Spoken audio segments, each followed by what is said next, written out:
பிரம்மம் ஆணாக தோன்றினால் சிவன், பெண்ணாக தோன்றினால் சிவை. அவளுக்கும் பிறைச்சந்திரன் பாசாங்குசங்கள் கரங்களில் உள்ளது. ஸ்டாட்டிக் எனர்ஜி, கைனட்டிக் எனர்ஜி என்று சொல்லும்போது அசையாத சக்தி சிவன், அசைவுகளை தருபவள் சக்தி. இதையே பரமேஸ்வரனின் அவதாரமான ஸ்ரீ ஆதிசங்கரர் தான் இயற்றிய ஸ்ரீ சௌந்தர்யலஹரி ஸ்லோகத்துல சொல்லியிருக்கார்.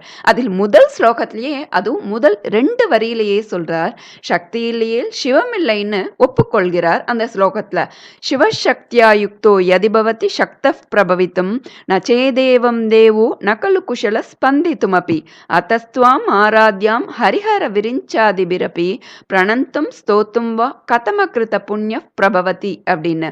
சிவசக்தியா யுக்தோ அப்படின்னு சொல்றார். சகல உலகங்களையும் படைக்கும் ஈசன் சக்தியாகிய உன்னுடன் இணைந்தால்தான் இந்த உலகத்தையே படைக்க முடியும். சக்தி இல்லாமல் சிவனால் செயல்பட முடியாது. இன்னும் சொன்னால், அப்படி சக்தியோடு